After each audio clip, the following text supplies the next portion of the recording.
Vamos a comenzar, pero también nos vamos a poner al día con esta primera lección.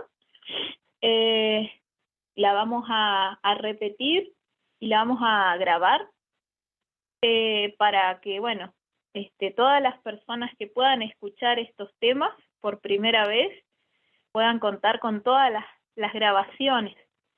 Y de paso, bueno, desde la primera vez que comenzamos esta serie de charlas, gracias a Dios, he podido aprender nuevas cosas. Entonces, bueno, esta parte 1 va a estar dividida en dos partes a su vez, en la parte A y en la parte B. Bueno, en esta parte A quisiera entonces comenzar a compartir con ustedes este resumen que hacemos del libro de Benjamin Wilkinson titulado Nuestra Biblia Autorizada Vindicada.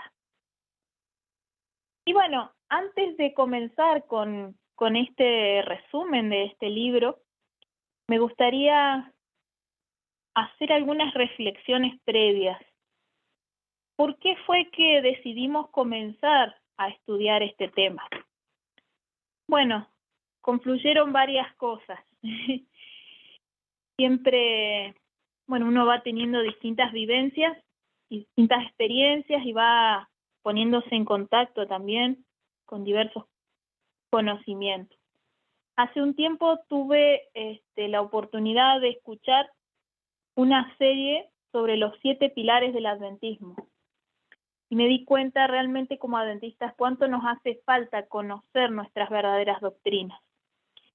Y también me di cuenta por una cuestión que todos lo sabemos, pero también esto se reforzó por algo que leí en un libro de apologética católica, que realmente necesitamos reforzar nuestras bases de la Biblia y del espíritu de profecía, porque todo lo que nosotros construyamos en doctrina, todo se va a basar allí. Y si alguien nos logra sacar o hacer tambalear esa base, todo lo que hayamos construido encima se nos va a caer a su vez. Entonces nosotros tenemos que cimentar muy bien esta parte de la Biblia y del espíritu de profecía. Tenemos que hacer que esto sea realmente en el cimiento de la casa. Y esto es algo que, bueno, quizás ya lo hemos mencionado, lo vamos a volver a mencionar en las subsiguientes lecciones, pero realmente cuando uno vive en zonas sísmicas, uno entiende de manera especial por qué los cimientos son importantes. En las zonas sísmicas los cimientos tienen el tamaño de una especie de casa subterránea, ¿no? Carísimos dicen muchos que son porque es prácticamente como construir 2 casas. Pero cuando viene el sismo, realmente ahí es donde se ve la diferencia y donde uno se alegra de haber invertido, ¿no? en esta estructura subterránea.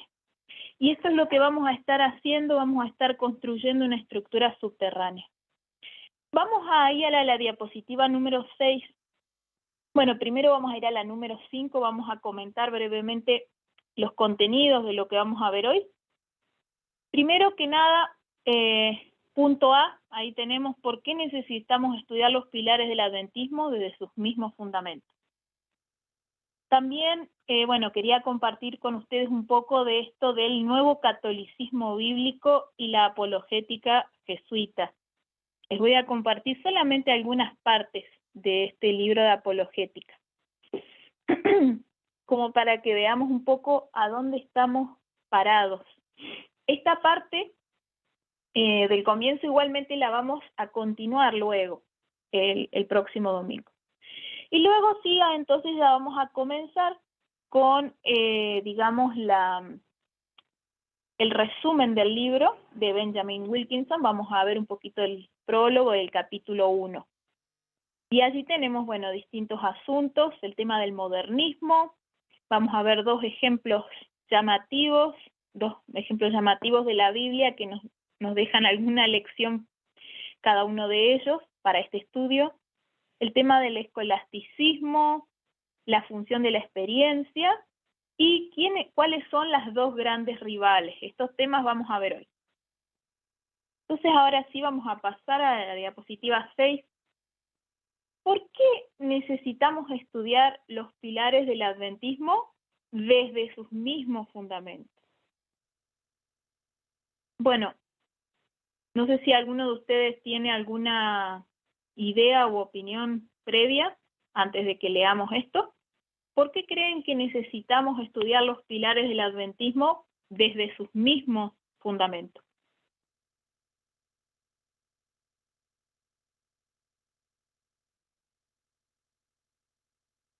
¿Quieren opinar algo?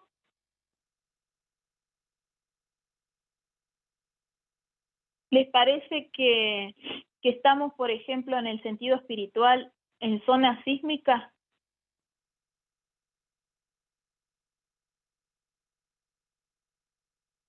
En el mundo actual, ¿estamos en zona sísmica o no?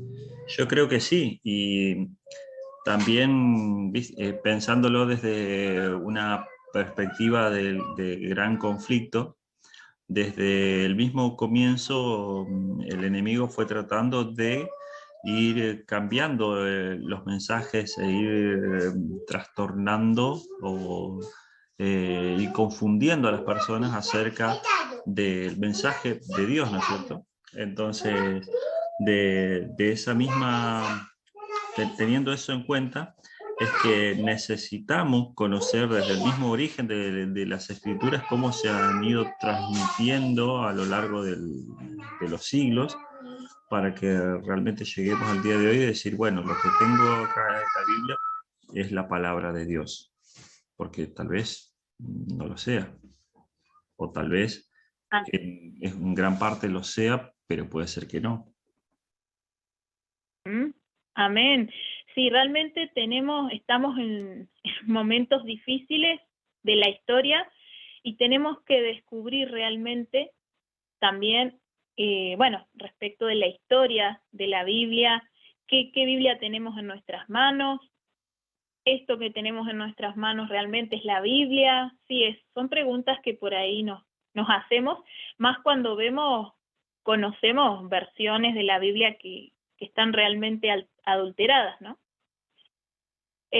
Como es el caso, bueno, de la famosa traducción del Nuevo Mundo a las Escrituras, pero actualmente hay otras Biblias que están casi que igual de cambiadas, ¿no? Pero bueno, antes de llegar a este tema de las Biblias, viendo más que nada también el tema de los fundamentos para, en general, todas nuestras creencias, incluida el tema de las bases, ¿no? Tenemos esta cita que se encuentra en el libro Maranata, El Señor Viene, que nos dice, toda proposición relativa a la verdad presentada por nuestros hermanos tendrá que soportar la crítica de los más grandes intelectos. Los más encumbrados de los grandes hombres del mundo serán puestos en relación con la verdad, y por lo tanto, cada postulado nuestro debiera ser examinado y probado con espíritu crítico por medio de las Escrituras. Ahora parece que nadie nos notara, pero eso no será siempre así. Están sucediendo cosas que nos pondrán sobre el tapete, y si nuestras teorías acerca de la verdad pueden ser desmenuzadas por los historiadores o los más grandes hombres del mundo, eso se hará. Ahora, pensemos, por ejemplo, ahora con un grupo de hermanos estamos estudiando el libro de Daniel y sus amigos.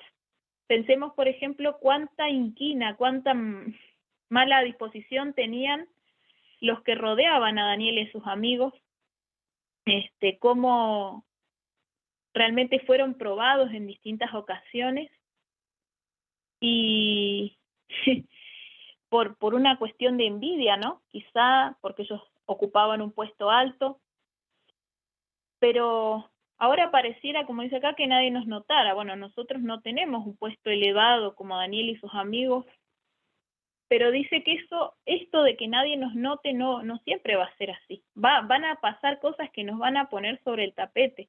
Y esas situaciones Dios las va a permitir, porque nosotros tenemos que dar el mensaje al mundo entero. Entonces, Dios va a tomar a las personas que tienen la verdad que tiene que ser difundida al mundo entero y las va a poner públicamente. Entonces, nosotros tenemos que prepararnos y, si es necesario, hasta para dar razón de nuestra fe frente a un tribunal. Dice que si la pueden desmenuzar, lo van a hacer, y van a ser los más grandes intelectos, no van a ser personas con poco conocimiento. Cada uno debe saber individualmente qué es la verdad y estar preparado para dar razón de la esperanza que tiene, con mansedumbre y reverencia, no con orgullo, jactancia o suficiencia propia, sino con el Espíritu de Cristo. Nos acercamos al tiempo cuando tendremos que responder individualmente, solos, por nuestras creencias. O sea, realmente muy fuerte esta cita, ¿no? Imagínense, probar cada una de las proposiciones de nuestra fe. ¿Cuántos de nosotros podemos decir que conocemos bien nuestra doctrina? También, frente a los más grandes intelectos, realmente personas intelectualmente avanzadas, no necesariamente con buenas intenciones, van a estar tratando de desmenuzar lo que nosotros digamos. Y lo vamos a tener que hacer encima con mansedumbre. Si nos interrumpen, si tuercen lo que decimos, todo eso, nuestra mansedumbre tiene que seguir en pie. Realmente un gran desafío del carácter y del conocimiento también. Bueno, en la siguiente diapositiva, la número 7, quisiera mostrarles algunas citas, las siguientes 3 diapositivas. Bueno, en realidad, este señor Miguel Ángel Fuentes, bueno, es un cura de la Iglesia Católica que tiene no sé cómo de llamarle, ministerio, bueno, que se llama algo de, no recuerdo la primera palabra, es verbo encarnado. Bueno, ahí ya después, si quieren, yo les puedo compartir en el grupo todo el libro de apologética, que, bueno, nosotros tenemos una idea de que los católicos generalmente no leen la Biblia, no tienen idea, no leen realmente. Bueno, eso puede llegar a ser cierto para una gran cantidad de católicos, pero eso no es verdad para todos los católicos. Existen hoy en día los que se llaman los católicos bíblicos, bueno, no sé si se llaman así, ¿no? Pero les podemos llamar así, porque son católicos que realmente conocen versículos de la Biblia y los citan, pero el problema es que no lo hacen, o sea, de una manera honesta, ¿no? Se tuercen las escrituras. Y en realidad tiene una gran apariencia de verdad estos argumentos. Si uno no los ve en profundidad, se queda con la superficie y realmente parece verdadero.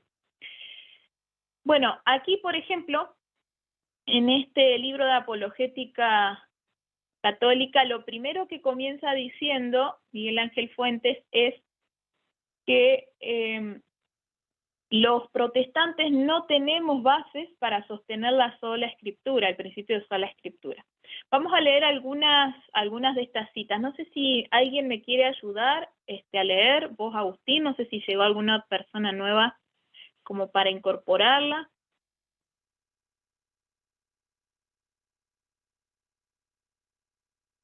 También Agustín. está David y Janet. Bienvenido.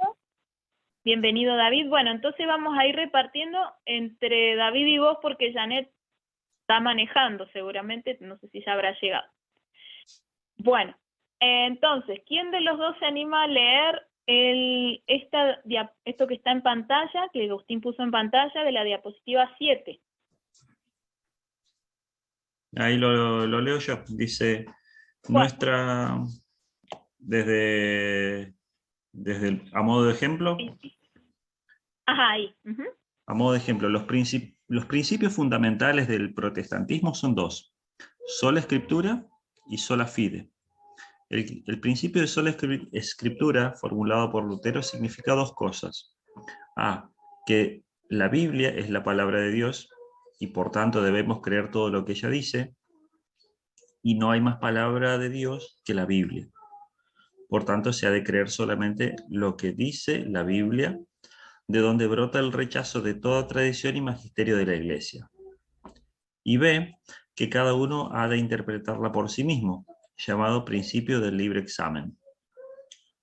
Ahora, nuestra afirmación es la siguiente: los protestantes no pueden demostrar ninguno de estos dos principios. Por tanto, en rigor no pueden demostrar el valor de su religión ni pueden con honestidad objetar a nadie nada usando la Biblia, puesto que ellos no pueden demostrar que sea palabra revelada por Dios. Gracias, Agustín. Qué tremendo desafío. Bueno, ellos comienzan definiendo el principio de sola escritura. Una de las cosas que debiéramos preguntarnos es si la definición que ellos dan del principio de sola escritura realmente corresponde con la definición que tiene. ¿Realmente significa sola escritura eso que él está diciendo allí? ¿Significa que la Biblia es palabra de Dios? ¿Estamos de acuerdo con esa parte?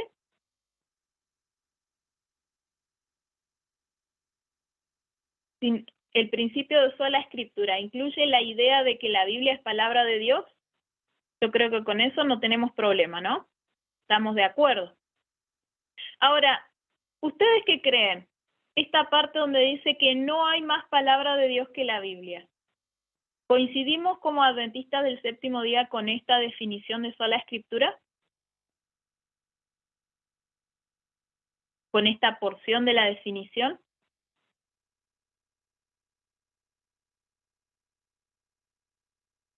¿No hay más palabra de Dios que la Biblia, creemos nosotros? Bueno, les dejo que lo vayan pensando, porque quizá no lo habían considerado. Esto lo vamos a retomar ya para el domingo que viene. Lo dejamos en suspenso por ahora. Y también la parte B dice que cada uno ha de interpretarla por sí mismo. Esto también es algo interesante. ¿Cómo entendemos esto de interpretar por sí mismo? Y finalmente terminan afirmando que como protestantes no podemos demostrar ninguno de estos dos principios, ni podemos tampoco demostrar que la Biblia sea palabra revelada por Dios. Bien, ¿qué otra cosa nos dice en la diapositiva 8, la siguiente? ¿Qué otra cosa nos dice Miguel Ángel Fuentes?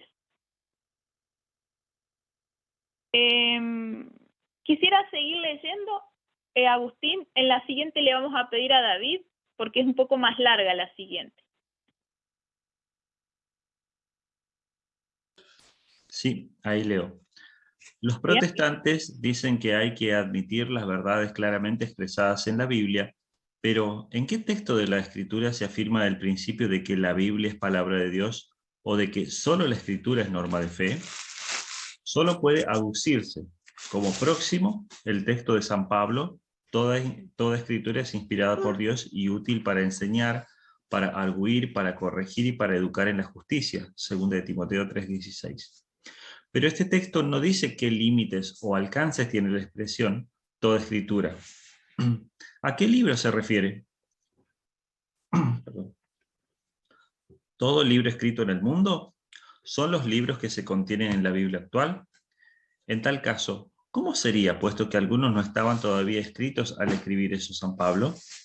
El pasaje solo puede ser entendido como referido a la utilidad de los libros inspirados en el sentido de toda escritura inspirada por Dios es útil para, pero no con intención de delimitar cuál es esa escritura inspirada.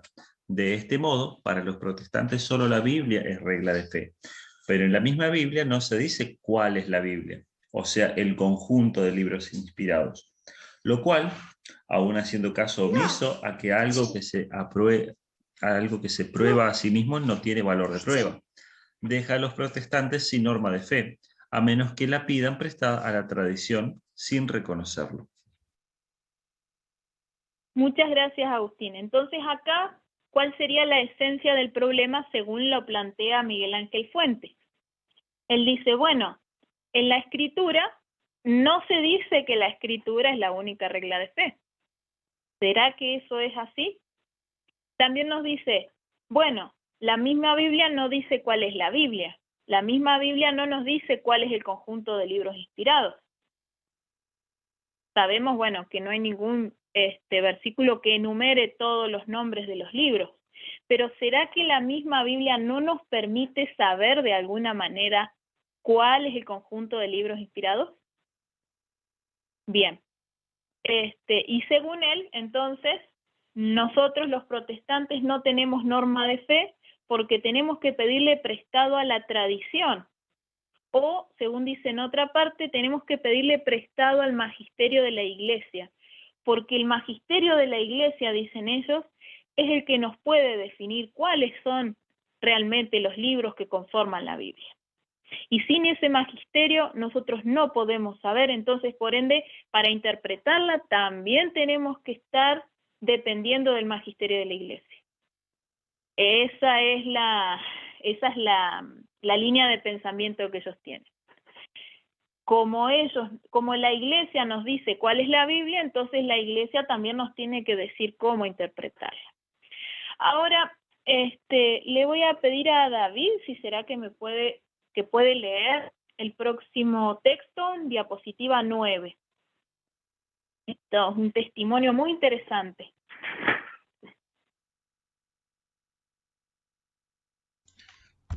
Así dice, testimonio de un expastor protestante, Bob Sungenis. Alcanzo a leer aquí. Ajá, dice, al hojear la pila de libros católicos que unos amigos exprotestantes convertidos al catolicismo me habían enviado, lo primero que examiné fue la idea protestante de sola escritura, la noción que solo la Biblia tiene autoridad. Fue como una cachetada en la cara cuando me di cuenta de la verdad de la reivindicación católica que sola escritura es una doctrina falsa, una tradición de hombres. Al estudiar la enseñanza católica contra sola escritura, me di cuenta instintivamente de que todo el debate entre el catolicismo y el protestantismo podría resumirse en el concepto de la autoridad. Cada doctrina que uno cree está basada en la autoridad que uno acepta. Decidí comprobar esta teoría de los reformadores pidiéndole a muchos estudiosos y pastores protestantes que me ayudaran a encontrar sola escritura en la Biblia. En esta etapa, no me sorprendió que ninguno pudiera darme respuesta convincente. Me citaban versículos que hablaban de la veracidad e imposibilidad del error en la Biblia, pero no podían citar una frase que dijera explícitamente que las escrituras son las únicas que tienen formalmente autoridad suficiente. Curiosamente, algunos de esos protestantes tuvieron la honestidad de admitir que en algún sitio de la Biblia se enseña que en ningún sitio de la Biblia se enseña sola escritura, pero compensaban esta laguna diciendo que la Biblia no tiene que enseñar sola escritura para que la doctrina sea cierta. Pero yo me di cuenta de que esa posición era insostenible, porque si sola escritura, la idea que la Biblia es formalmente suficiente para los cristianos, no es enseñar en la Biblia, sola escritura es una propuesta falsa y contradictoria en sí. Muchas gracias, hermano. Y ya que estamos, ¿qué le parece, hermano, esto que acaba de leer? Nos dice acá, este testimonio de paso yo no les puse ahí la fuente, pero viene de la misma fuente de las citas anteriores, del libro de Miguel Ángel Fuentes, que se llama ¿En dónde dice la Biblia qué? Y en este primer capítulo, que se llama, si mal no recuerdo, un asunto fundamental o el asunto fundamental o algo así, bueno, empieza desafiando, ¿no?, este principio de la sola escritura y diciendo que los protestantes no lo pueden sostener, y nos presenta allí el caso de este ex pastor protestante que se convirtió al catolicismo, porque según él descubrió que el principio de sola escritura no era bíblico. Y realmente dice aquí, ¿no?, todo debate entre el catolicismo y el protestantismo podría resumirse en el concepto de la autoridad. Cada doctrina que uno cree está basada en la autoridad que uno acepta. Y ahora entonces le pregunto al hermano David, ¿qué opina de esto que dice acá al final? Que en ningún sitio de la Biblia se enseña sola escritura. Y Bueno, esto que dice... Sí, ajá, sí. sí. Ok, no sé cómo lo haya buscado y bajo qué premisas Ujú, lo haya buscado. Ajá, ujú, ese sería el punto. ¿Cuáles son las premisas de las cuales él partió para poder encontrar sola escritura en la escritura? Porque a mí me ujú, parece muy contundente, según de Timoteo capítulo 3, y sin ujú, utilizar la metodología texto prueba, pero sí como, como una palabra de Dios totalmente que dice toda la escritura es inspirada por Dios, útil para enseñar, redarguir, instruir en justicia, etcétera. Ajá. Y en otra parte de la escritura, el apóstol Pablo dice, no vayáis más allá de lo que está escrito. Ajá, ujú. refiriéndose precisamente a las Sagradas Escrituras. Me parece que con esas dos es claramente contundente, ajá, lo que es el principio de sola escritura.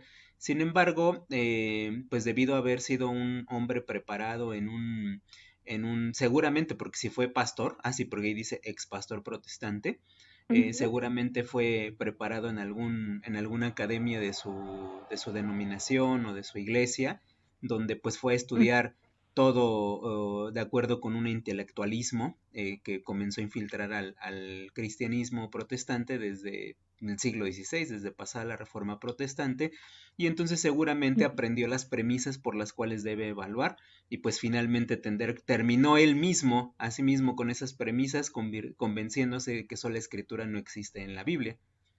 Seguramente ujú. así le pasó por todo el intelectualismo que tienen hasta la fecha. Ajá, todos los que se preparan para estudiar para pastores con esa famosa licenciatura en teología y sus, etcétera, doctorados y demás, lo único que hacen es prepararse intelectualmente para desechar la fe.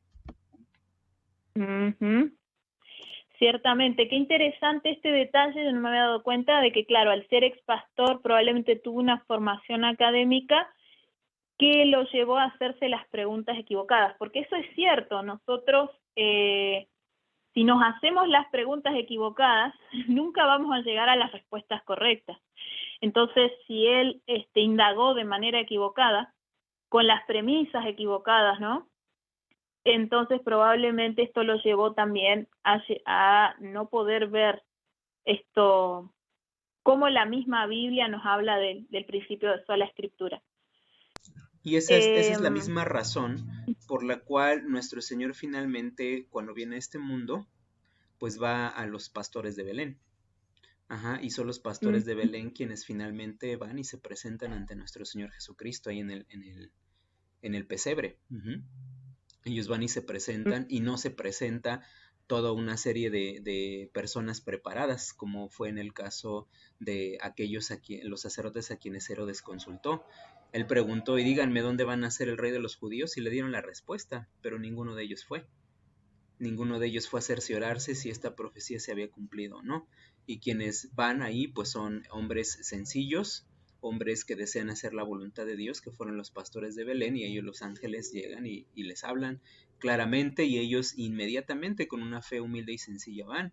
Lo mismo sucede, notémoslo, en el caso de Zacarías, el padre de Juan el Bautista.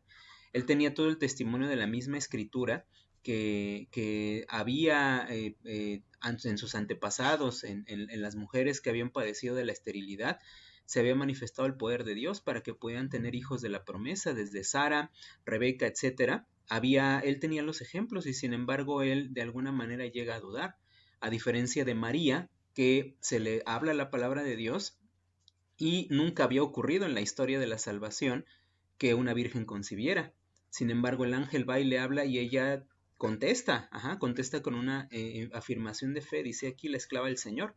Entonces, toda esta parte de la preparación que los sacerdotes del pueblo de Dios estaban teniendo en la época de Cristo Jesús, nos hablaba claramente que la fe la estaban destrozando. en toda una serie de escrituras, de tradiciones, exactamente tradiciones, y una mezcla saducea de filosofía griega con textos bíblicos, etcétera, y por la otra parte llenos de ritualismos, pues estaban totalmente incapacitados, humanamente hablando, para ejercer fe en Dios. ¿Y quiénes fueron? Pues fueron los pastores de Belén y fue María, quienes no estaban vinculados con ese intelectualismo y toda esa serie de tradiciones que había, los que finalmente terminan creyendo a Dios. A este pastor protestante le sucede exactamente igual. Él agarra una serie de premisas dentro de su seminario, dentro de todo eso que él ha aprendido a llevar dentro de sus materias, etcétera, y termina cuestionando a la misma escritura. Y es tan curioso porque según estoy viendo aquí era un asunto del catolicismo, no sé, no alcancé o no recuerdo si aquí en este pequeño párrafo dice si se volvió al catolicismo, pero si se volvió al catolicismo uno dice, oh, está increíble, o sea, cómo puedes estar dentro de una parte de protestantismo e irte totalmente hacia el otro, todavía más creíble agarrar y decir fundaste una diferente o distinta a la que ya creías, pero irse de lleno para allá es algo que llama muchísimo la atención. Uh-huh. Sí, el intelectualismo, más adelante, ¿no? En el libro de... No, yo no recuerdo dónde fue que leí algo, no sé si en el libro de Wilkinson o en algún otro lado, pero realmente esto de que el catolicismo a través del intelectualismo también alcanza a muchas personas y las confunde y sí las lleva de vuelta. Y en realidad, bueno, muchos protestantes no eligieron salir del catolicismo tampoco, o sea, heredaron eso y no conocen la experiencia de los que sí salieron de esto y por qué lo hicieron. Esto también es algo que vamos a mencionar más adelante. Bueno, entonces, muchas gracias, hermano, por compartir su punto de vista y también por hacernos ver esto, ¿no? De qué peligroso que es el tema del intelectualismo y cómo Dios realmente tiene que trabajar con gente mucho más sencilla. Vamos a la diapositiva siguiente. Bueno, acá nos quedan estas preguntas entonces, ¿no? Como para que nosotros podamos contestarlas con la ley y el testimonio. En verdad dependemos del magisterio de la Iglesia Católica o de cualquier otra iglesia también, ¿no? Para definir qué libros deben ser parte del canon bíblico o cómo es que llegamos a saber qué libros son parte del canon bíblico. Otra pregunta, ¿el principio de sola escritura se encuentra en las escrituras y en qué textos? Bueno, ahí el hermano David nos mencionó 2 textos. Y yo creo que hay muchos más. Si nosotros tomamos la concordancia, por ejemplo, ponemos ciertas palabras claves, nos van a aparecer muchísimas cosas más. Bien, de hecho, bueno, tuve la oportunidad en una ocasión de hacer esa búsqueda, y sí, realmente es un principio que está bastante claro. Después, punto 3, bueno, ya vamos a tener que compartir los detalles. Punto 3, ¿cuál es el verdadero significado del principio de sola escritura? Verdaderamente, acá hay un punto que es clave también. Verdaderamente este principio no admite ninguna otra fuente inspirada fuera de los autores de la Biblia, de los libros de la Biblia. ¿Qué ocurre entonces con el espíritu de profecía o con el don profético? ¿Cuál es el parámetro para determinar qué es inspirado por Dios y qué no? Bueno, todas estas preguntas, no sé si alguien quiere comentar alguna cosa, pero la idea es poder volver sobre esto en el próximo domingo, ¿sí? Entonces decimos continuará. Responderemos a esto en la parte B, la parte que sigue, y bueno, el hermano David nos va a ayudar con esto el domingo que viene, nos va a hablar un poquito. ¿Nos quiere contar brevemente, hermano David, de qué nos va a hablar el domingo que viene? Así, bueno, un poquito lo comentábamos, no me acuerdo si la semana pasada o antepasada, con respecto a cómo es que se determina qué libros son inspirados y qué libros no, quién finalmente agarró y determinó pues de alguna manera autoritariamente decir que la inspiración no existía más y el don profético había desaparecido de la historia de este mundo. Muy curioso que para hablar de todo lo que nosotros conocemos como el Antiguo Testamento, son miles de años. Ajá, tenemos miles de años de registro ahí.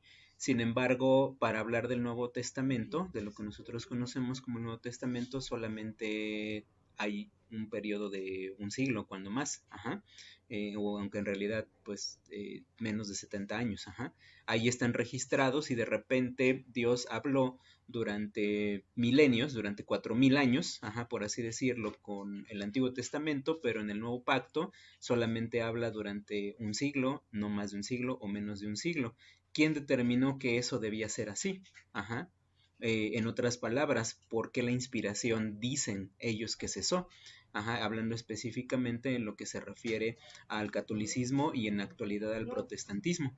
Ajá, que son los que agarran y dicen punto y se acabó y no hay más inspiración y no tenemos más profetas ni absolutamente nada de eso. ¿De dónde vino?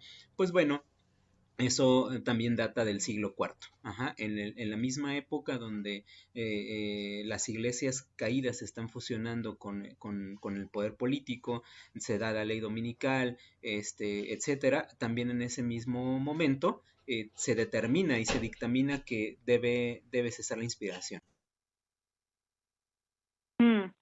Muy bien, entonces la inspiración cesa, pero lo que debe continuar, según nos decía Miguel Ángel Fuentes, y creo que muchas iglesias protestantes sin saberlo también creen esto, el magisterio de la iglesia. Porque el magisterio de la iglesia es darle autoridad a lo que dice el cura o el pastor por encima de lo que dice Dios en su palabra, o de lo que o de si Dios tiene la voluntad de levantar un nuevo profeta y la iglesia me dice que no, entonces yo le creo a la iglesia y no a ese profeta que Dios levanta. Gracias, hermano, por el resumen. Nos queda deseos entonces de escuchar el domingo que viene lo que el hermano David nos va a compartir. Bueno, vamos a seguir en la diapositiva 12. Prólogo, vamos a comenzar un poquito con el propósito del libro. Bueno, es algo que también se mencionó en algún momento. El propósito que tiene este libro, lejos de ser el que las personas duden de la Biblia como tal, es todo lo contrario, es el de establecer la fe en la palabra de Dios, que a lo largo de las edades ha sido preservada sin mancha. En estos días, cuando la fe se está debilitando y la Biblia está siendo destrozada, es vital que exploremos áreas que puedan brindarnos evidencia de cómo Dios a lo largo de los siglos ha intervenido para transmitirnos una Biblia perfecta. La palabra de Dios ha sido transmitida perfecta y sigue estando entre nosotros. Pero tenemos que ver si esa Biblia perfecta es la que nosotros tenemos en nuestras manos o no. Porque está la posibilidad de que la que tengamos en nuestras manos tenga algún cambio. Dice, el material de este libro, esto también es interesante ver, fue recogido en respuestas a las necesidades del trabajo de clases del autor. Él, de hecho, se dedicó por muchos años a enseñar hebreo, griego. Realmente Benjamin Wilkinson conocía 8 idiomas y los manejaba con fluidez. Interesante saber esto. Y fue profesor por muchos años. Entonces, fue en respuesta a necesidades de la clase que él fue recopilando toda esta información y la plasmó en este libro. Él encontró en situaciones históricas donde menos lo esperaba, evidencias de la intervención y el propósito especial de Dios respecto de su santa palabra.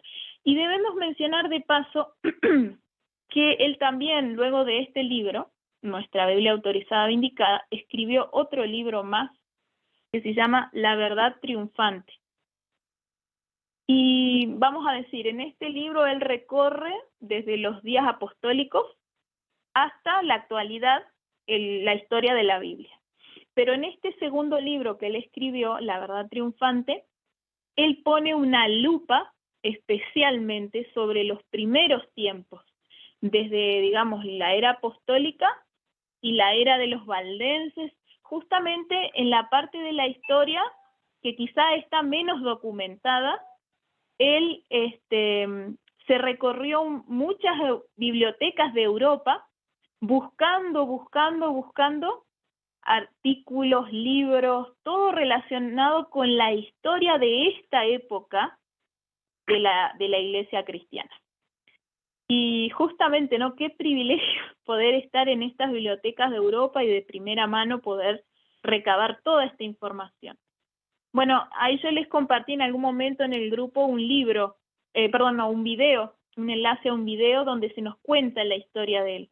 Muy interesante, si todavía no lo han visto se los recomiendo, el video incluso está subtitulado en inglés, en español. Y ahí se cuenta también lo que trataron de hacer con este otro libro, La Verdad Triunfante. Trataron de hacerlo desaparecer también. Bueno, tremendo, ¿no? Tremendo. A este libro que estamos trabajando ahora también lo objetaron duramente, pero él respondió a cada una de esas objeciones también después. Todo esto, ¿no? Como contexto un poco de este libro. Ahora bien, vamos a continuar entonces con lo que nos dice él en este libro. Diapositiva 13. Respecto de las diferentes versiones, es necesario que mientras que, por un lado, confirmemos la gloriosa inspiración de la Biblia y jamás pongamos en tela de juicio que la Biblia es palabra inspirada de Dios, ¿no? Jamás. Mientras que por un lado reafirmemos esto, por el otro lado también tenemos que advertirle a la gente contra dos cosas. Primero, contra las Biblias que contienen libros falsos, ¿no? ¿Con qué nombre conocemos estos libros falsos? Tenemos por lo menos dos opciones, ¿no? Una es la palabra que usa la Iglesia Católica y la otra es la palabra que usa el mundo protestante. Pero bueno, nos estamos refiriendo a estos libros que no son parte del canon bíblico. ¿Cómo les llaman los católicos a estos libros? ¿Alguien sabe?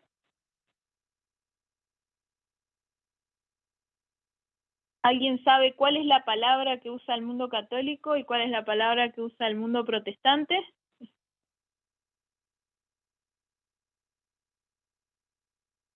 Bueno, los católicos les llaman deuterocanónicos, que significa parte del segundo canon. Deutero, igual que deuteronomio, que significa segunda ley.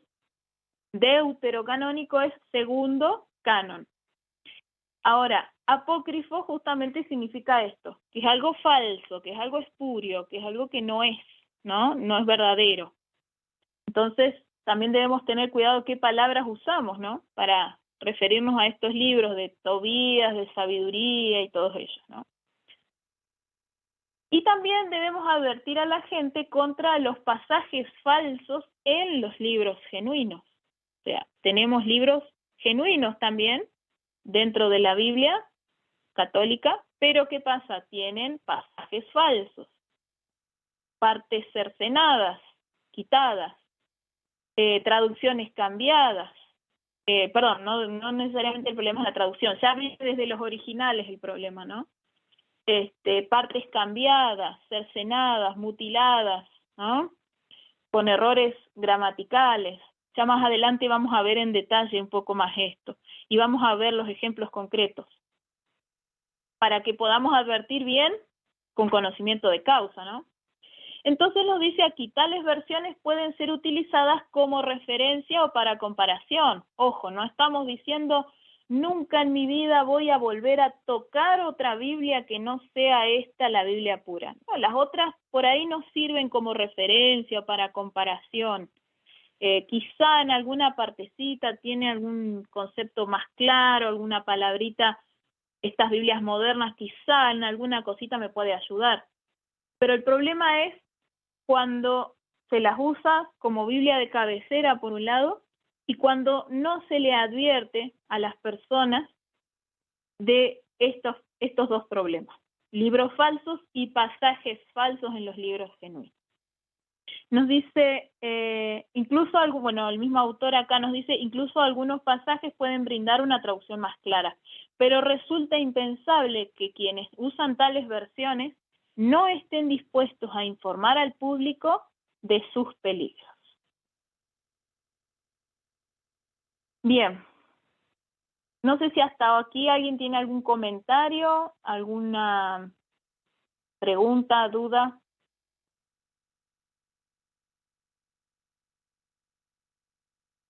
Si en algún momento alguien quiere comentar algo, también pueden levantar la mano y entonces Agustín me puede avisar, o directamente pueden abrir el micrófono y decirme, hermana, tengo algo que decir, no hay problema.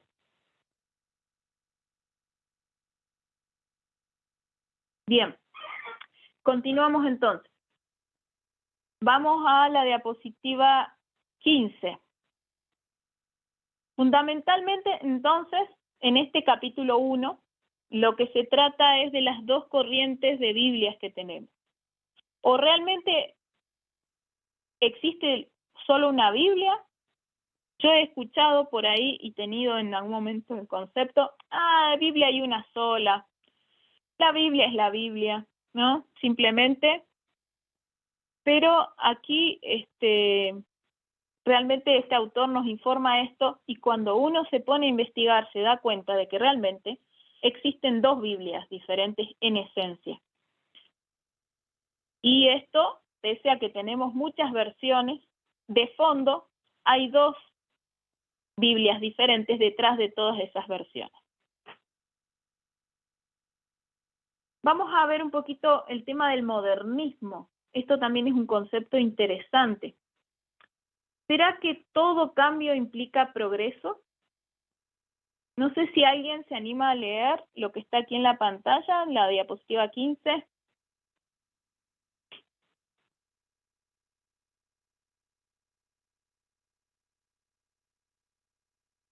Sobre esto del modernismo, ¿alguien quiere leer?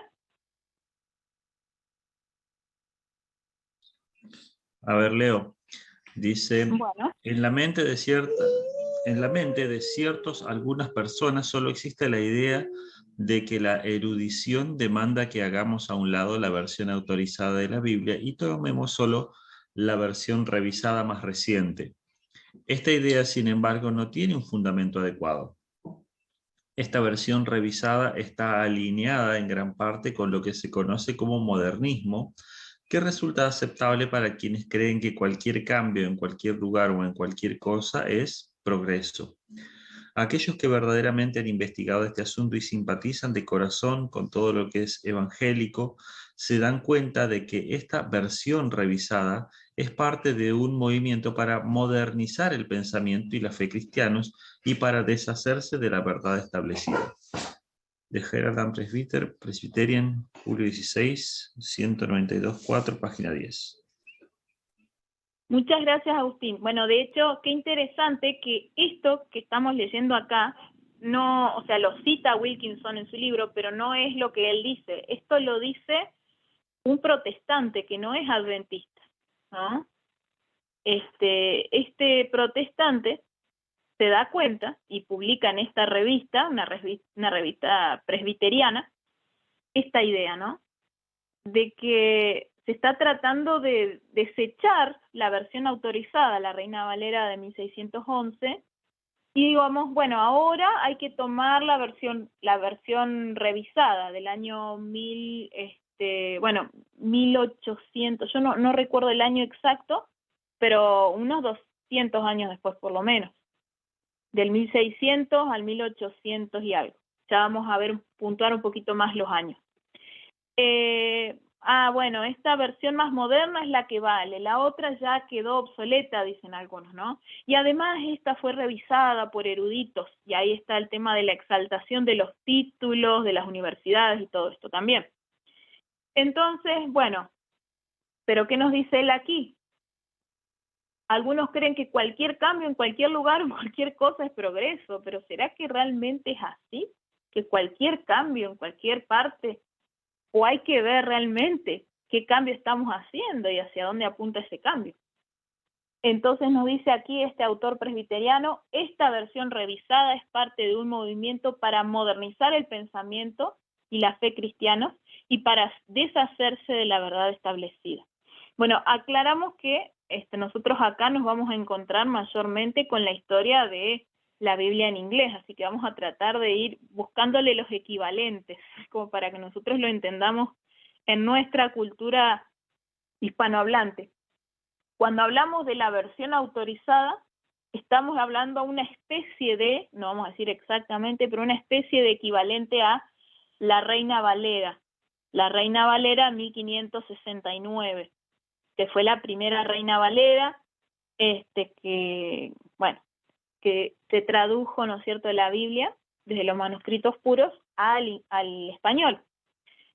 Entonces, más o menos sería un equivalente a esto. Y después la versión revisada ya es un equivalente a estas Biblias más modernas que estamos teniendo ahora, ¿sí? Que ya le hacen algunos cambios, que en pos de decir, bueno, vamos a modernizar el vocabulario, en realidad le están haciendo cambios a la Biblia. Vamos a ver algunos ejemplos, 2 ejemplos puntualmente. Por ejemplo, en 2 de Samuel 21:19. Acá de paso debo decirles que me di cuenta que realmente en este versículo la Biblia King James está mejor traducida incluso que nuestra Reina Valera. Por eso digo, la King James es una especie de equivalente, pero hay algunas diferencias, unas pequeñas diferencias también, ¿no? Aquí en 2 de Samuel 21:19, según lo que se nos dice aquí, ¿quién mató a Goliat? Un detalle, ¿sí? Nos dice, de nuevo hubo guerra contra los filisteos en Gob, y el Hanán, hijo de Jare-Oregim de Belén, mató a Goliat Geteo, y el asta de su lanza era como un rodillo de tejedor. Y pensamos inmediatamente, ¿no? ¿No era que David había matado a Goliat? Bueno, tenemos que ver acá también en Primera de Crónicas, fíjense que ahí a mano derecha tienen una captura de pantalla donde está la King James, ¿no? Y ahí tienen subrayado en color rojo y al costado un recuadrito rojo, no sé si lo alcanzan a ver. Y entonces acá tenemos, esta es la King James original escaneada, ¿sí? Nos dice aquí que acá no, a ver, no se entiende. El Hanán, nos dice acá, mató, dice, hijo de Jare-Oregim, una persona de Belén, dice, mató al hermano de Goliat, the brother of Goliat. Fíjense que ahí lo pone en una letrita un poquito distinta, y acá pone un asterisco que dice ver Primera de Crónicas 25, ¿no? Entonces acá vemos que la Biblia King James nos ayuda a entender esta parte, ¿sí? Entonces en Primera de Crónicas 25 nos dice de nuevo lo mismo, porque nosotros sabemos que en Samuel, Crónicas y Reyes se repiten muchas veces las historias y se las explican de nuevo, es como si fueran los evangelios, ¿no? Todos cuentan las mismas historias.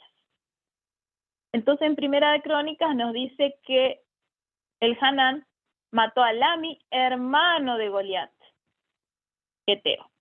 Ahí nos queda claro. Ahora, puede parecer una cuestión insignificante, sí, bueno, es algo realmente no tan importante, pero esto, lo que queremos destacar es lo que viene ahora en la diapositiva siguiente. Ahí nos cuenta Benjamin Wilkinson que estamos hablando de revistas adventistas, no estamos hablando de cualquier publicación.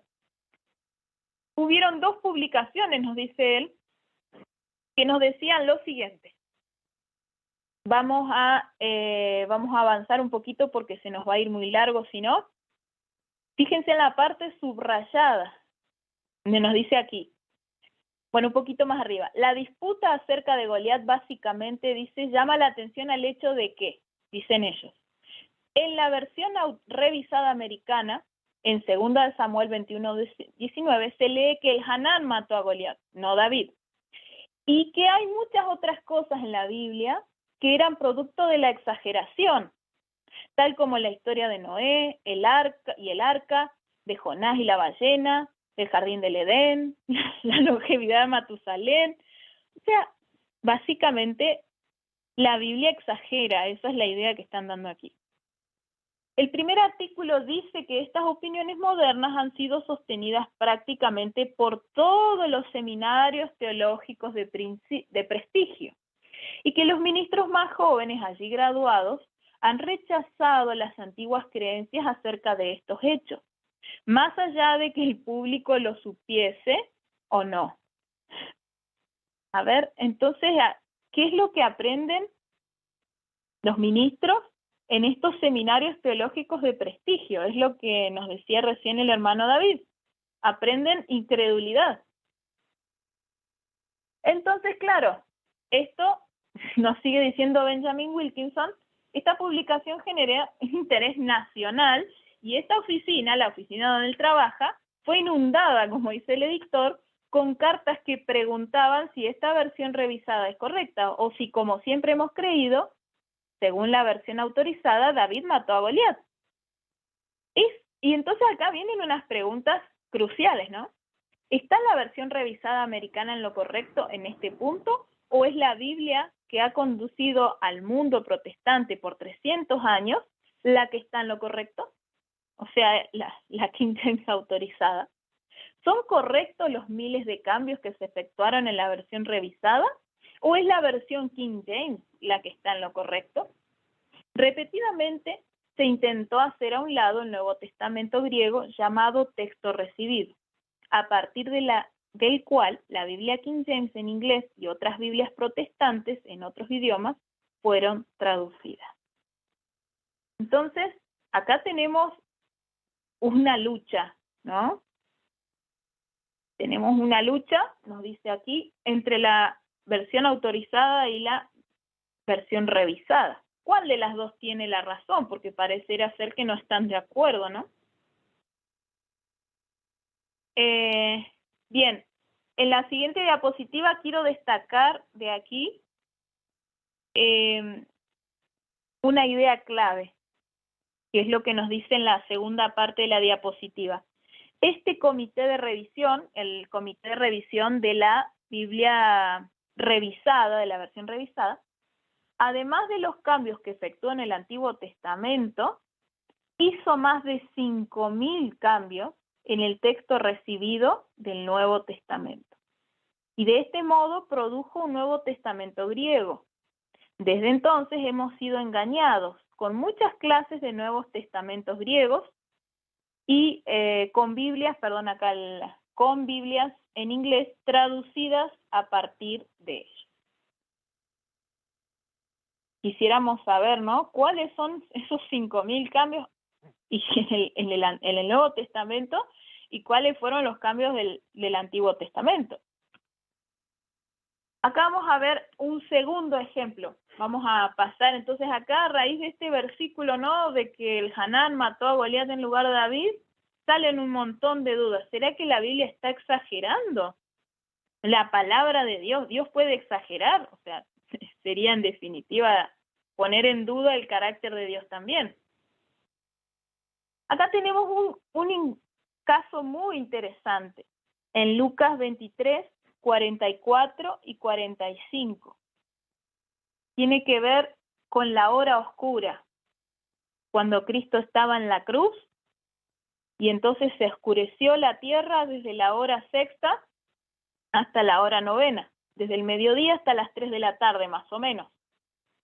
Entonces la pregunta es, cuando Cristo murió en la cruz, ¿hubo un eclipse o el sol se oscureció de modo inexplicable? Por ejemplo, ¿qué nos dice aquí? La versión King James, por supuesto, declara que la oscuridad se produjo porque el sol se oscureció. Pero miremos, por ejemplo, lo que se dice en la Biblia de las Américas, Nueva Biblia de las Américas. ¿Alguien quisiera leer este versículo? Lucas 23, 44 y 45, según la Nueva Biblia de las Américas. ¿Alguien quisiera leerlo? Pues.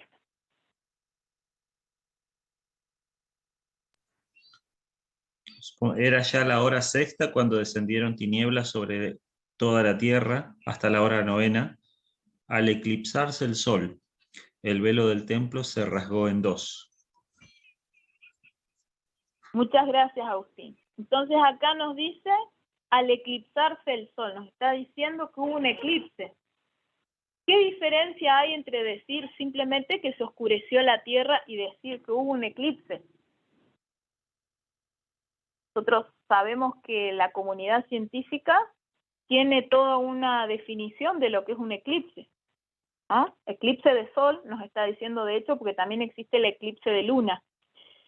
Entonces nos está diciendo que hubo un eclipse de sol, lo cual no es algo inexplicable, es una cuestión científica muy esporádica, pero que sí tiene una explicación, no es algo milagroso. Ahora, hay un detalle muy interesante. Aquí en la diapositiva siguiente, se nos explica un poco más.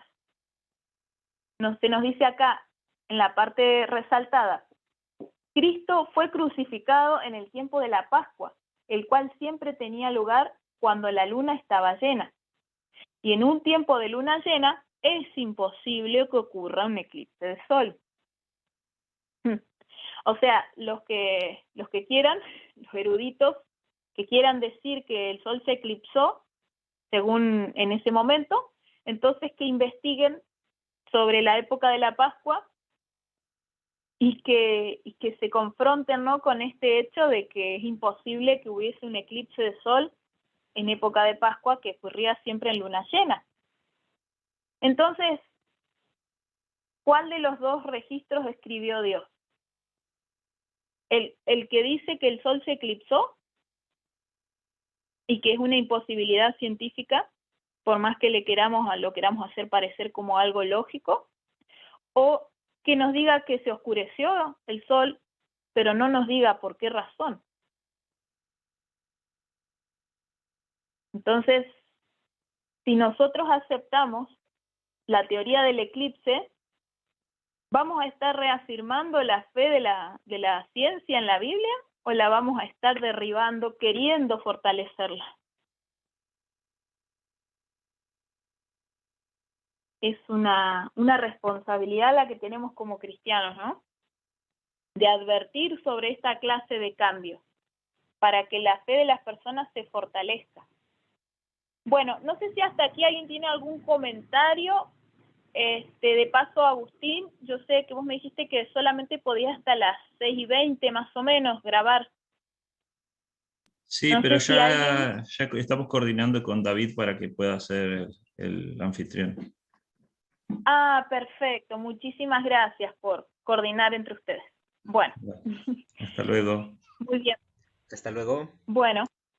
Hasta luego, Agustín. Muchísimas gracias por acompañarnos hasta aquí. Por favor, un gusto. Bendiciones. Bendiciones.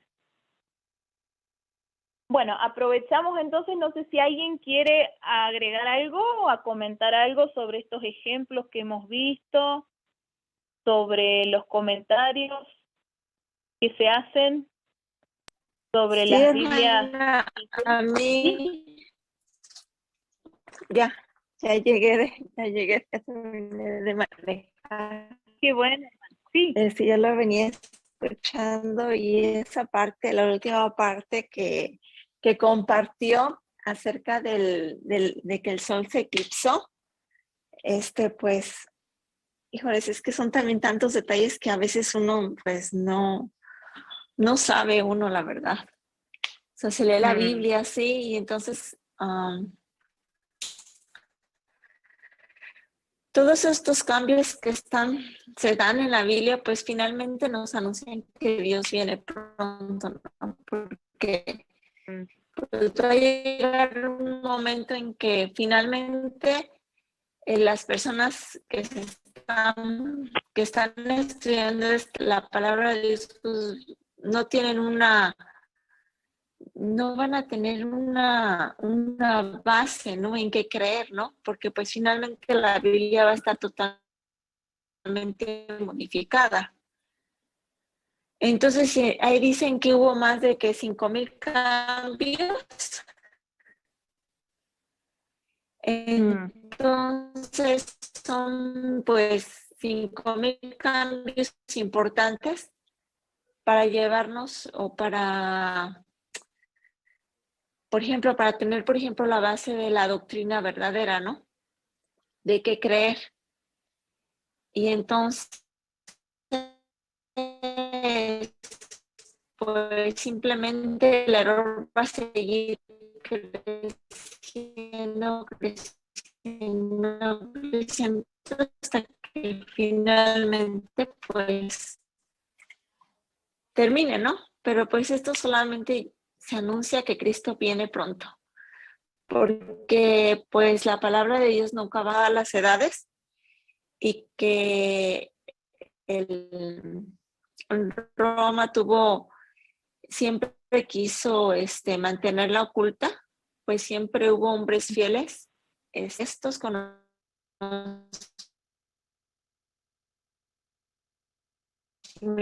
Hermana, y por a nuestro alcance para nosotros, para que nosotros también escudriñemos y estemos atentos. Amén. Amén. Sí, es un atrevimiento muy grande, ¿no? 5,000 cambios, o sea, no es que así fuera un solo cambio, sabemos claramente lo que nos dice Apocalipsis 22, 18 y 19. Nos dice, yo testifico a todo aquel que oye las palabras de la profecía de este libro. Si alguno añadiera estas cosas, Dios traerá sobre él las plagas que están escritas en este libro. Y si alguno quitare de las palabras del libro de esta profecía, Dios quitará su parte del libro de la vida y de la santa ciudad y de las cosas que están escritas en este libro. O sea, aquí nos dice, si alguno quitare algo, Dios va a quitar su nombre del libro de la vida. Y no nos está diciendo si quitare muchas cosas, nos está diciendo si quitare alguna cosa. Ya con un solo cambio, con que le quitemos una palabra, un pedacito, un versículo. Imagínense los que le quitaron 5,000 cosas, o que le cambiaron o le quitaron. Bueno, esta maldición va a venir sobre estas personas, sin duda, ¿no?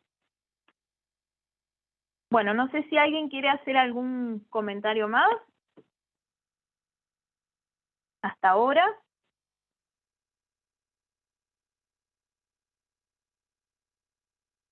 Bueno, muy bien. Aquí viene entonces la parte que mencionamos antes, ¿no?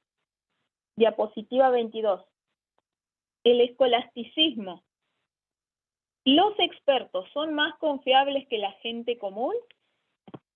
Los que van a estos seminarios de prestigio y que han perdido la fe en la Biblia y que creen que la Biblia exagera, no solo en lo de que David mató a Goliat, sino en muchas otras cosas más exagera. Y aunque la gente no lo sepa, los escolásticos, muchos de ellos ya no creen todas estas exageraciones, entre comillas, de la Biblia.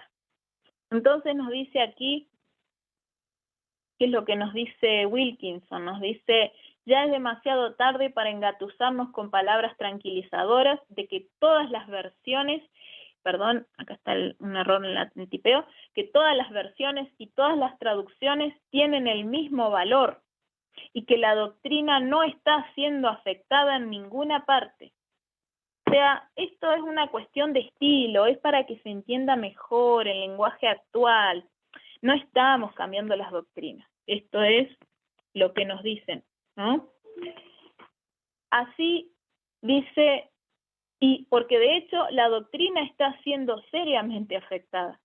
Así lo afirmó el doctor G.B. Smith, un miembro del Comité de Revisión del Nuevo Testamento en inglés, y dijo lo siguiente: desde la publicación del Nuevo Testamento revisado, se ha dicho frecuentemente que los cambios de traducción que el mundo contiene son de poca importancia desde el punto de vista doctrinal.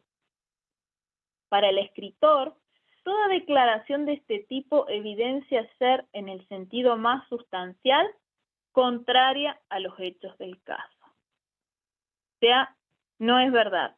No es verdad que es de poca importancia desde el punto de vista doctrinal. Esto es contrario, en el sentido más sustancial, contraria a los hechos, esta declaración de que no es importante desde el punto de vista doctrinal todos estos cambios. Nos dice también Wilkinson, la vida es más que la lógica. La erudición y la ciencia no son todo lo que importa.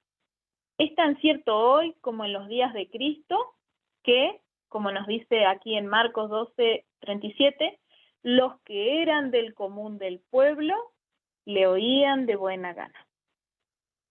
Los del común del pueblo le oían de buena gana, y quienes justamente eran los que se le oponían y no le oían de buena gana y que lo mandaron a la cruz, eran los líderes religiosos de su época. Esos, los eruditos, esos se le opusieron más que nadie a Cristo, y los que más lo escuchaban eran los del común del pueblo. Si fuese una cuestión de física, química, matemática o mecánica, así los científicos podrían hablar con autoridad.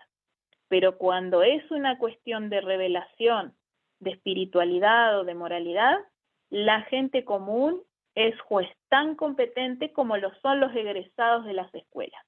Y de hecho, en las grandes crisis, la historia a menudo ha demostrado que aquellos son incluso más seguros y confiables.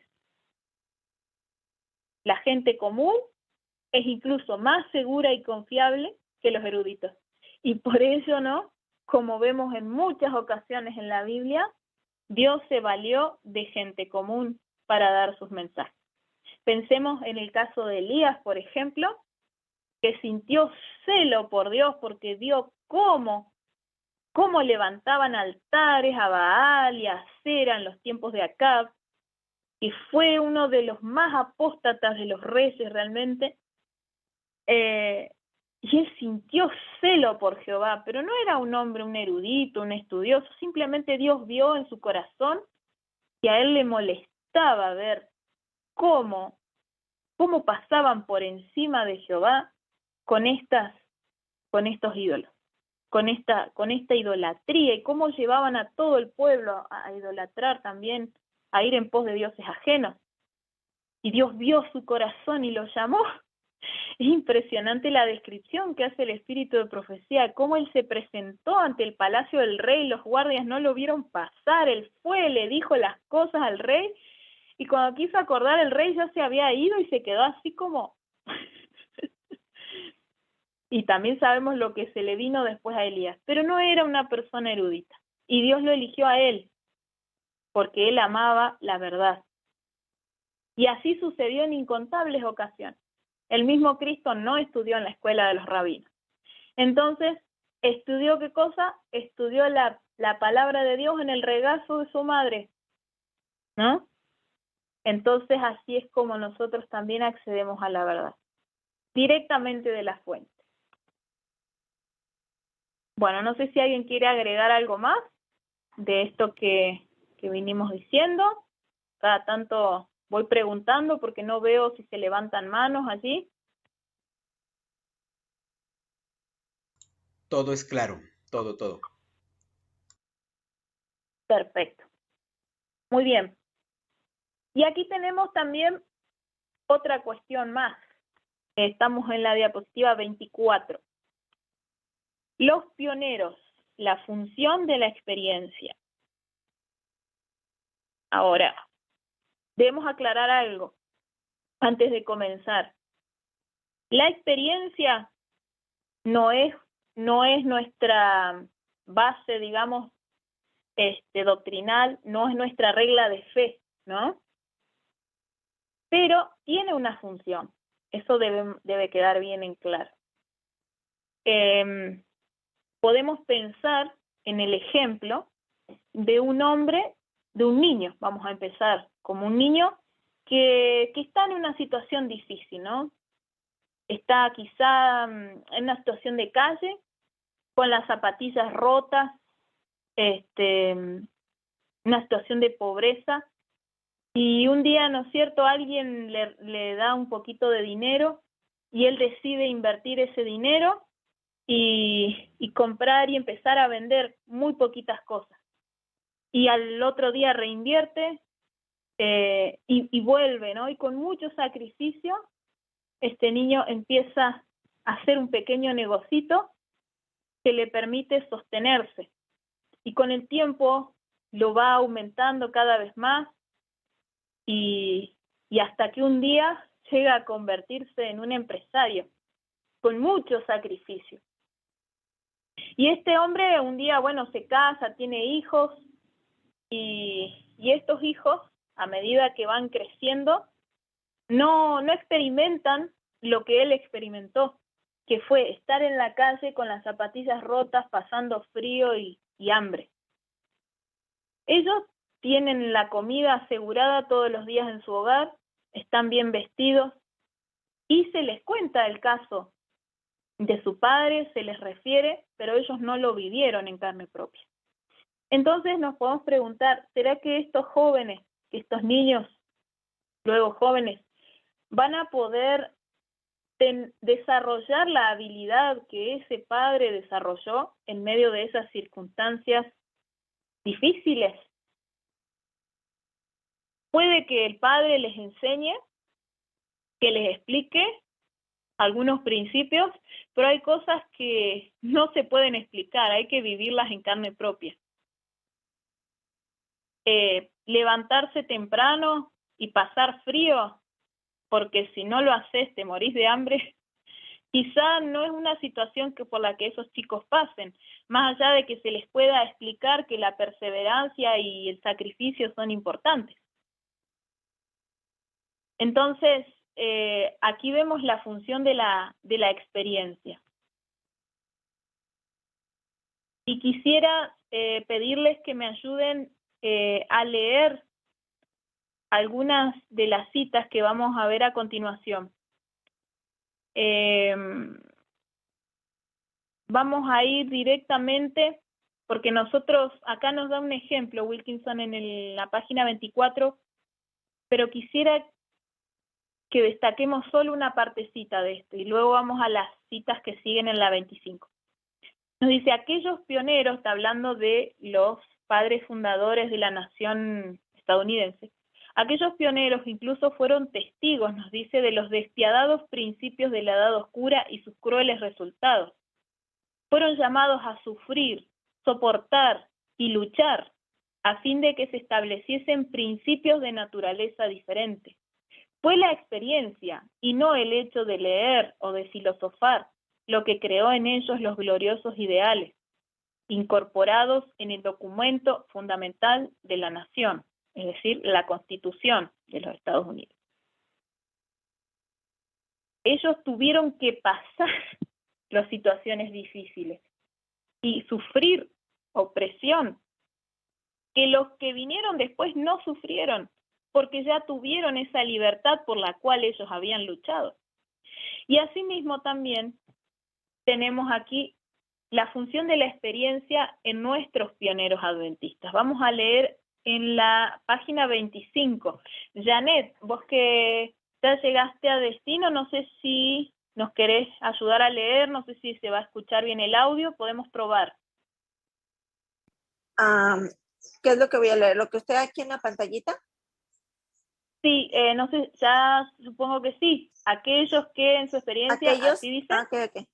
Sí, aquellos que en su experiencia han pasado por el terreno y han participado en la proclamación de los mensajes del primero y segundo y tercer ángel, no corren tanto peligro de ser conducidos por falsos caminos. como lo son aquellos que no han tenido un conocimiento experimental del pueblo de Dios. Tenemos un Amén. adversario. ¿Hasta ahí me paro? Siga, hermana, siga, después comentamos todos juntos. Ok.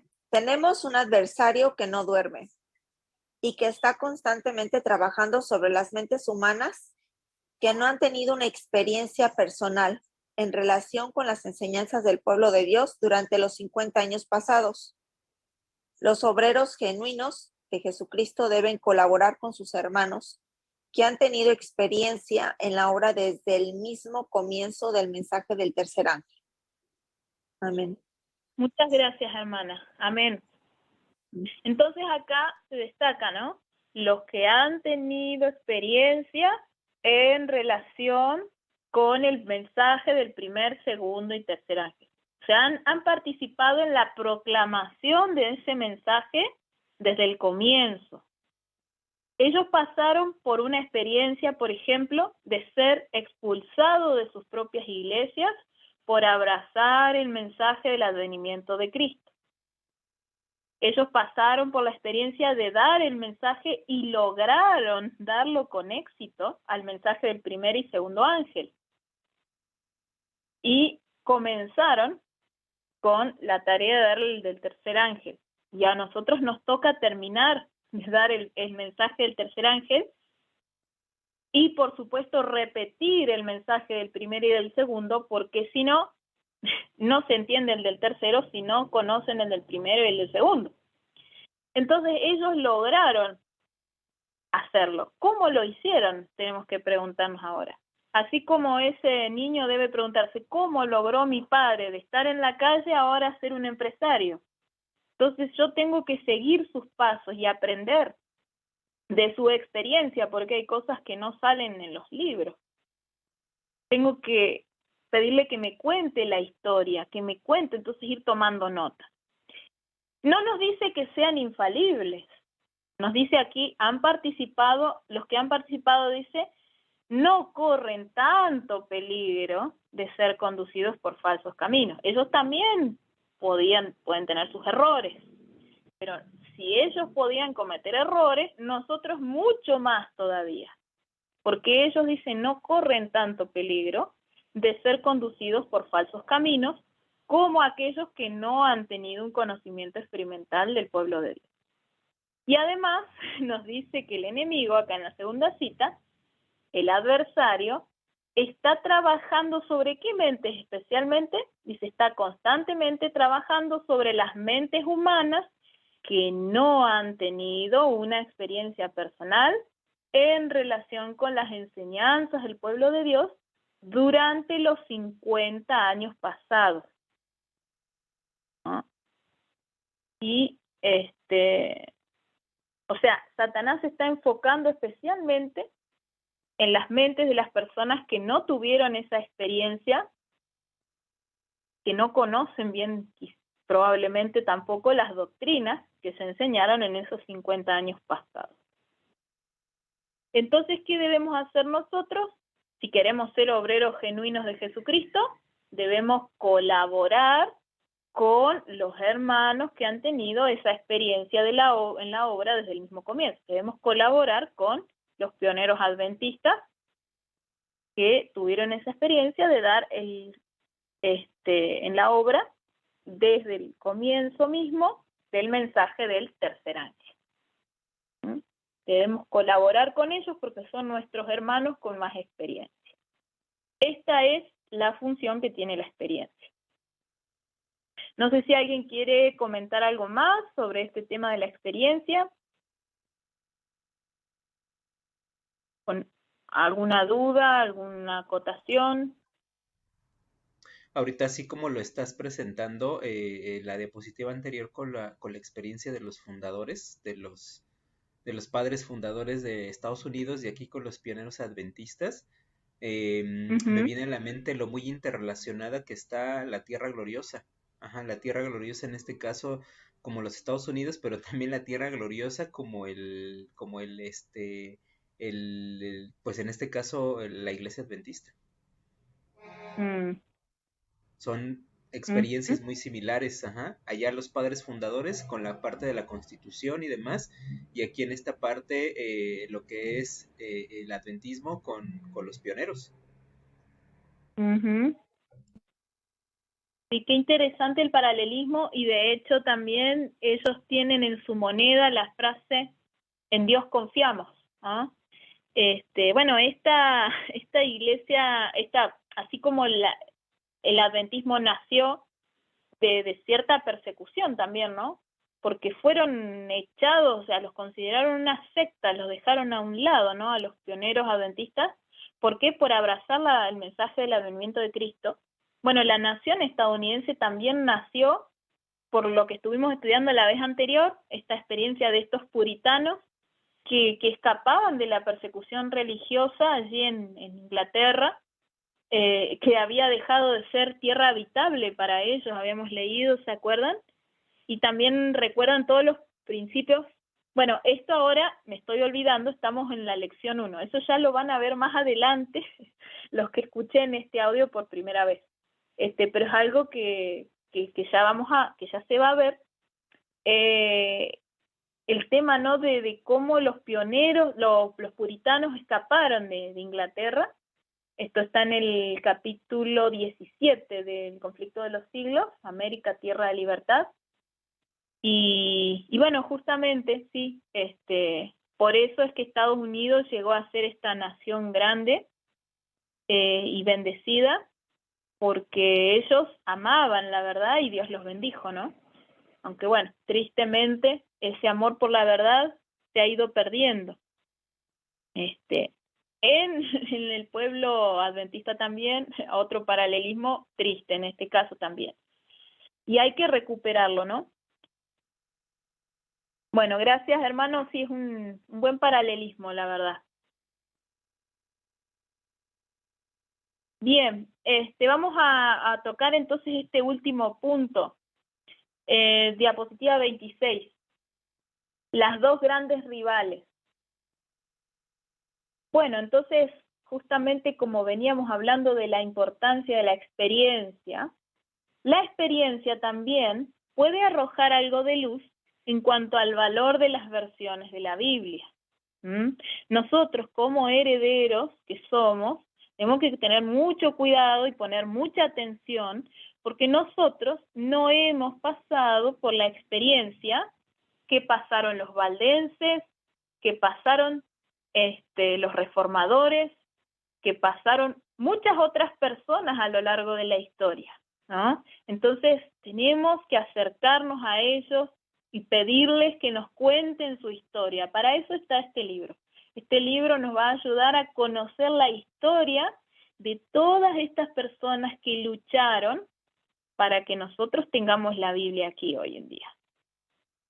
Y nos dice aquí, la traducción de la Biblia King James fue hecha cuando Inglaterra estaba luchando por salir del catolicismo al protestantismo. Cuando estaban siendo oprimidos por el catolicismo, estaban en lucha por salir de esa opresión, ahí fue que vino a la existencia esta Biblia King James. En inglés, o sea, vino a la existencia la traducción al inglés. Los manuscritos ya existían de antes, ya vamos a estudiar un poco más de eso. Pero, mientras que por un lado la King James comenzó a existir de esa lucha por salir del catolicismo, la otra versión, la rival, la versión revisada, se originó luego de 50 años, que nos dice que va de 1833 a 1881, luego de 50 años de unas tremendas campañas romanizantes, cuando una convulsión tras otra sacudió las defensas mentales de Inglaterra y quebrantó la supremacía de la mentalidad protestante en el imperio. Hicieron muchas, ¿no? Dice acá, una convulsión tras otra, hasta que colapsaron las defensas mentales de Inglaterra, un país protestante hasta los huesos, se quebrantó esa mentalidad protestante y ahí entonces vino la versión revisada. La versión King James nació de la Reforma. La versión revisada y otras Biblias modernas que están alineadas con la versión revisada nacieron de la alta crítica y de las actividades romanizantes, tal como demostraremos en este tratado. Hoy en día, también es algo interesante esto, hoy en día oímos hablar bastante acerca de la ley dominical y del emperador romano Constantino, que comenzó su reinado en el año 321 después de Cristo. No sé si todo el mundo sabe de este emperador Constantino, pero los adventistas generalmente sabemos bastante que Constantino, ¿no? Sabemos que fue el que creó, digamos, la Iglesia Católica luego de que se convirtió, entre comillas, al cristianismo, y entonces empezó a unir el paganismo con el cristianismo, y de esa unión salió la Iglesia Católica. Nosotros sabemos más o menos esto, sabemos que, incluso no todos, pero algunos sabemos esto de la ley dominical, que sacó la primera ley dominical, pero lo que no sabemos, nos dice Benjamin Wilkinson, es que él también sacó una Biblia corrupta. Entonces, ¿por qué oímos hablar tanto acerca de la ley dominical, del emperador romano Constantino, pero por qué es que no escuchamos hablar de la Biblia corrupta que Constantino adoptó y promulgó, la versión que por 1800 años ha sido explotada por las fuerzas de la apostasía? Y oímos hablar de una parte de lo que Constantino hizo. ¿Por qué esa otra partecita de la historia que es tan esencial no la escuchamos mencionar? Se ha perdido en los registros, ¿no? Pareciera ser. Bueno, ¿y será que es algo que simplemente se olvida mencionar, o hay una intención que expresamente se omite esa parte de la historia? Esto es lo que él nos menciona aquí. Y finalmente entonces nos reafirma esto, ¿no? Y nos dice en la diapositiva 27, ya con esto cerramos: lamentamos decir que esta Biblia de Constantino constituye la base de muchas versiones que hoy inundan las casas publicadoras, las escuelas, las iglesias, las casas, y están trayendo mucha duda y confusión a millones de personas. A lo largo de los siglos, la Biblia pura, la palabra viva de Dios, se ha enfrentado a menudo con los descendientes de esta versión corrupta. Ha sido una batalla y un avance, una batalla y un avance. Pero la santa palabra de Dios siempre ha ganado. Y eso es algo que nos debe quedar en claro, y por eso es que la razón de existir de este libro que nosotros vamos a leer ahora y vamos a analizar a partir de aquí en más, es confiar en que Dios siempre ha preservado su santa palabra, que la palabra de Dios es la Biblia, y que la palabra, la verdadera Biblia, ¿no?, siempre ha ganado esas batallas contra esas otras versiones corruptas de la Biblia. Y es gracias a sus victorias que hoy existe la civilización cristiana y toda la felicidad que hoy tenemos y la esperanza de eternidad. Siempre ha ganado, pero nos dice aquí otra cosa más. Ahora, una vez más, en estos últimos días, la batalla se renueva. Otra vez tenemos que pelear, nos dice aquí. Estas dos rivales compiten por los afectos y el control de las mentes de los hombres. Remontémonos al pasado, hasta los orígenes de esta batalla, y que nuestros corazones y nuestras mentes se llenen de gratitud a Dios por la maravillosa forma en la que Él nos ha dado sus santas escrituras y por la manera en la que las ha preservado para nosotros. Entonces aquí el autor nos invita a remontarnos a la historia y a que comencemos a ver cómo fue esta historia de los orígenes de esta batalla, cuántas batallas quizás se han tenido que pelear,